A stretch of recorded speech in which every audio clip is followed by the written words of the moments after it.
All right, so we're back on the boat. What are we doing today? This has been a problem, I'll say, for at least a year. I've tried different thermostats and different options with some bypassing on the thermostats, and it still just didn't quite work. Either was not enough bypass, and I'd get crazy temperature swings, and it wouldn't hold steady, or most recently, too much bypass, and it wouldn't warm up. It was letting too much coolant circulate before the thermostat even had a chance to open. So what do I mean by bypass? So I have the thermostats here. They had 1, 2, 3 holes drilled in this thermostat to bypass, to let coolant circulate before this opened. Now, they worked. I didn't have any temperature swings, and it was pretty good. The problem was it was too much coolant flow through the heat exchanger, and the motors wouldn't warm up. Okay, so too much. Got what I thought was the correct Crusader thermostats with only one little bypass hole to let some coolant flow before this opened. Back to the original problem, temperature swings were wild, and it would go from 150, 160, and then bam, 170, it would open and then cool way back down to 130, 140. I'm like, okay, what is going on here? Why is this popping open so suddenly? What is causing this problem? So, did some more research. The Vortec motors with this style heads don't have an internal bypass. You've got to either have a thermostat with bypass holes or a bypass from the intake manifold to the water pump. And that was the secret solution that I just did to the port motor, and we're about to do the same thing to the starboard here. So I got a couple fittings from Lowe's and some hose that fits a Jeep, so we'll see how that goes. But that's what it was. These motors need to have a bypass while warming up to avoid temperature spikes and hot spots. So a bypass simply states, or simply put, is it allows coolant to flow through the block and keep a normal equalized temperature, but not go through the heat exchanger or the cooler. So it allows the block to warm up and this thermostat to open, when it's supposed to, and not have any crazy hot pockets or temperature spikes. So that's what it was. It was 2 brass fittings on the intake manifold, piece of hose, and 1 brass fitting on the water pump, and that seemed to solve the problem. And all that fighting and spilling coolant everywhere and buying 18,000 thermostats and 10 million gallons of coolant that I've all had to collect and recycle over and over again. And I swear the people at Advance think that I'm just wasting coolant because I'm like, I need some more jugs, and they're, oh, here's some used coolant. Anyhow, so I'm going to go ahead and drain the coolant down on this motor and start taking things apart. Put the new thermostat in with just the 1 bypass hole, and then we'll set up the bypass from the intake manifold to the water pump. Another day in the life, but a year later, some internet research, and the correct thermostat. I think I found the magic formula here for this to work correctly. So, it's been frustrating, but held out to the end and got it to work. And after a lot of trial and error and a lot of fighting, at the end of the day, when the project at hand comes to an end successfully, pretty happy about it. So here we go. All right, so here's the setup. 1/2-inch NPT street elbow, 1/2-inch NPT to 5/8 barb, 5/8 hose with a 90-degree bend to a 5/8 barb, and 3/4 NPT for the water pump. That's all it is. Just a few of those things. I found that I had to get this hose with a 90 in it. I tried just bending a straight piece of hose and it was kinking, so that was a no-go. But that's it.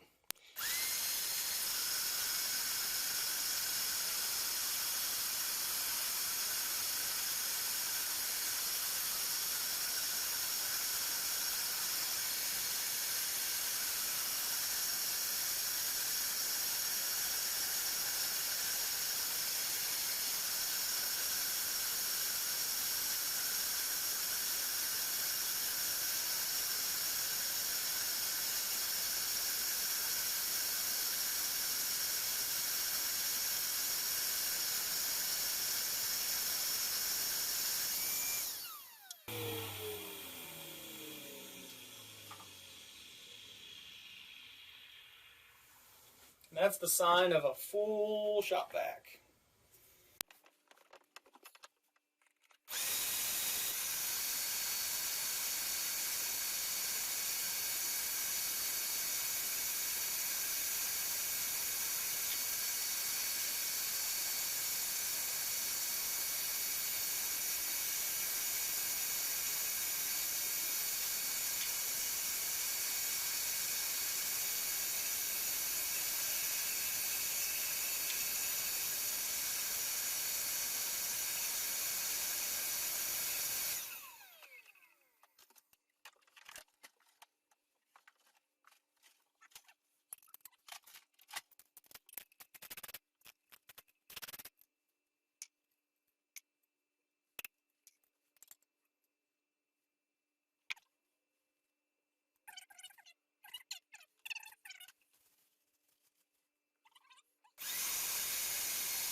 That really saves on the mess. I'm tired of having to mop up coolant from the bilge, and it's just been a pain. Alright, so where are we at here? I'm taking this pipe plug out, and with the pipe plug on the top of the water pump here. And that's all it is here, elbow fitting, hose down to the water pump. I'm going to be replacing this thermostat as well. The same deal, too much bypass, didn't warm up. Just leave that there for now.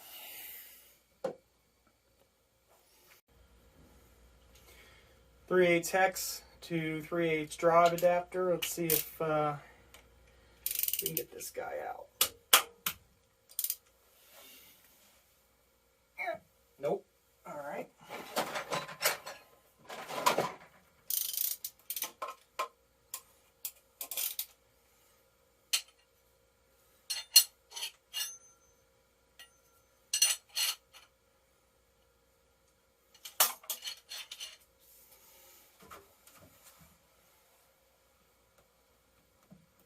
Oh, yeah.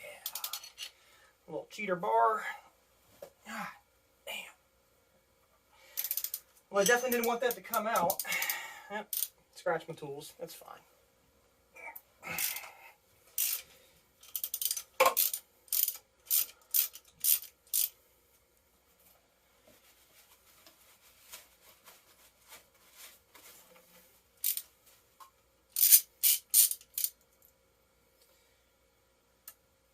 So when you're taking out things that are hex like this, very important to jam this all the way down.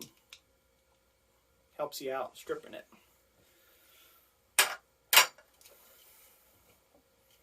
Which I've stripped way too many of those. Lesson learned. Alright. Don't really have a good way to set you up to see this, but I'm just going to go ahead and take that pipe plug out right there. Alright, so I'm just going to go ahead and set up these fittings here. I still use thread tape. Some people are like, oh, you don't need this. It's pipe threads or interference fit, which is true, but I still use it. I feel like as long as you don't get it down in there or jam it up to where it's going to, get in the system or clog something up, I do 4 or 5 wraps. I don't know.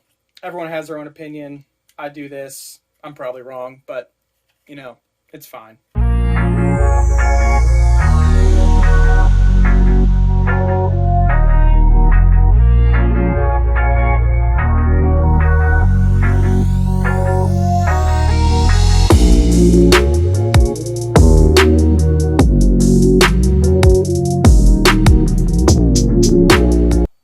All right, let's put them on.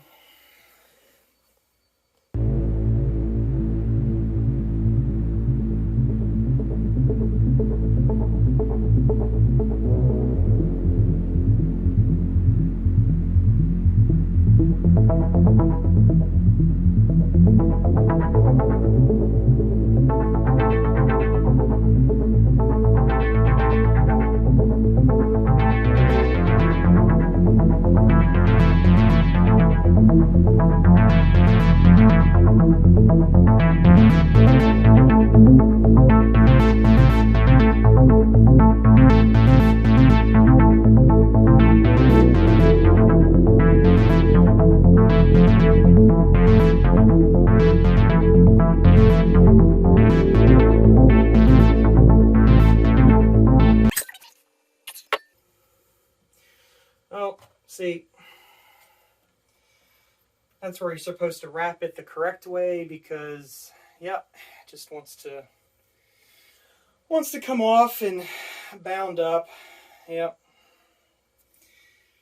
Should have paid attention to that. Oh, I even knew about it and talked about it. Just didn't listen. It's about normal. Oh, and the tape it's gone. Jesus. All right, did that the right way. I probably, maybe. Just gonna tighten this guy down to unknown tightness.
And we're back with my favorite part, Coolant.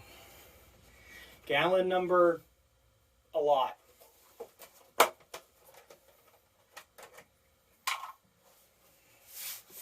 Who needs a funnel?